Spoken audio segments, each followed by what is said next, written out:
எல்லாருக்கும் வணக்கம். நம்ம சேனல் லைஃப் ஈஸி நம்பர். நம்ம வந்து எதை பற்றி பார்க்க போகிறோம்னா, நேற்று வந்து நம்ம 10th மேக்ஸில் 7th சாப்டரோட ஃபார்முலாஸ் வந்து பார்த்தோம். நேற்று வந்து ஒரு 14 ஃபார்முலா பார்த்தோம். ஓகேவா? நம்ம என்ன செய்கிறோன்னா, இப்போ நம்ம வந்து ஃபார்முலா தான் நமக்கு வந்து இம்பார்ட்டன்ட் ஃபஸ்ட்டு 7th சாப்டரில். ஃபார்முலா வந்து நம்ம நல்லா ஞாபகம் வச்சுக்கிட்டாலே சம்மை வந்து ஈஸியாக ஒர்க் அவுட் பண்ணிடலாம். ஓகேவா? அது மாதிரி நம்ம சேனல் வந்து உங்களுக்கு பிடிச்சிருந்தேன்னா லைக் பண்ணி சப்ஸ்கிரைப் பண்ணுங்கள். அது மாதிரி உங்களுக்கு தெரியாத ஃப்ரெண்ட்ஸுக்கு சொல்லுங்கள். ஓகேவா? அது வந்து எனக்கு இன்னும் சப்போர்ட்டிவாக இருக்கும். ஓகேவா? நம்ம இன்றைக்கி ஃபார்முலா பார்க்கலாமா? நேற்று வந்து நம்ம ஏரியாவோட ஃபார்முலா பார்த்தோம். இன்றைக்கி வந்து மெதோடு பார்க்க போகிறோன்னா கன அளவு, இட் மீன்ஸ் வால்யூம். ஓகேவா? ஒவ்வொன்றா பார்க்கலாம். உருளையின் கன அளவு சிலிண்டரோட வால்யூம் வந்து பை ஆர் ஸ்கொயர் ஹெச் சதுர அலகுகள்.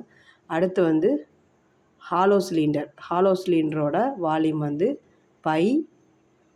ஹாலோ சிலிண்டர் என்ன, ஒரு சிலிண்டருக்குள்ளே இன்னொரு சிலிண்டர் மாதிரி இருக்கும், அதான் நம்ம பிக்சர் இருக்கும்.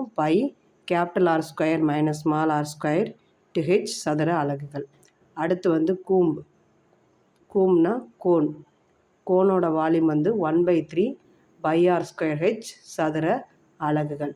நெக்ஸ்ட்டு வந்து கோலம்னா நமக்கு என்னது, கோலத்தின் கன அளவு 4/3 பை ஆர் கியூப். கோலம் pi R 4/3 pi R cube சதுர அலகுகள். அடுத்து வந்து உள்ளீடற்ற கோலத்தின் கன அளவு.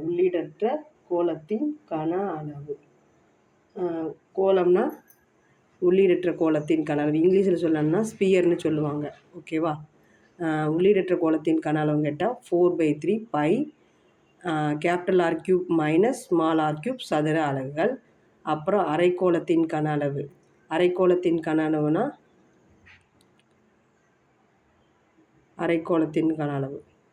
Hollow sphere. ஹெமிஸ்பியரோட கன அளவு வால்யூம் என்னன்னு கேட்டால் 2/3 பை ஆர் கியூப் சதுர அலகுகள். உள்ளீடற்ற ஹாலோ ஹெமிஸ்பியர் அதோட வால்யூம் என்னன்னு கேட்டால் 2/3 பை இன்ட்டு போட்டு ப்ராக்கெட்டில் capital R cube minus small R cube. இந்த மாதிரி தான் உங்களுக்கு இருக்கும். நெக்ஸ்ட்டு வந்து இடைக்கண்டத்தின் கன அளவுன்னு கேட்டாங்கன்னா ஃப்ரஸ்டம் கோனோட வால்யூம் என்னன்னு கேட்டால் 5h/3 R cube, capital R cube plus capital R into small R plus R cube சதுர அலகுகள். இது வந்து உங்களுக்கு 7th சாப்டரில் இருக்கிற இம்பார்ட்டண்ட்டான ஃபார்முலா. நேற்று ஒரு 14, இன்றைக்கி ஒரு 8, மொத்தம் உங்களுக்கு 22 ஃபார்முலாஸ் இருக்குது. இந்த ஃபார்முலா வந்து நீங்கள் நல்லா ஞாபகம் பண்ணி வச்சுக்கிட்டாலேயும் இதில் இருக்க சம்மை வந்து நீங்கள் ஃபுல்லாக நல்லா ஒர்க் அவுட் பண்ணிடலாம். அடுத்து வந்து உங்களுக்கு செகண்ட் மிட்டத்துக்கு தேவையான ஃபார்முலாவே இந்த ஃபார்முலா தான். ஓகேவா? இதில் இருக்க ஃபார்முலா வந்து எல்லாம் நல்லா படித்து வச்சுக்கோங்க. அடுத்து வந்து நாளைக்கு வந்து 8th சாப்டரில் என்ன ஃபார்முலா இருக்குதுன்னு பார்த்துட்டு அதை போட்டுட்டு அடுத்து வந்து நம்ம 7th சாப்டரில் 8th சாப்டருக்கு இம்பார்ட்டன்ட் சம், செகண்ட் மிட்டத்துக்கு தேவையான இம்பார்ட்டன்ட் சம்மை வந்து பார்க்க போகிறோம். ஓகேவா? அது மாதிரி நம்ம சேனல் வந்து உங்களுக்கு பிடிச்சிருந்ததுன்னா ஒரு ஷேர் பண்ணி லைக் பண்ணி சப்ஸ்கிரைப் பண்ணுங்கள். அது மாதிரி உங்களுக்கு தெரியாத ஃப்ரெண்ட்ஸுக்கு சொல்லுங்கள். ஓகேவா? தேங்க்யூ.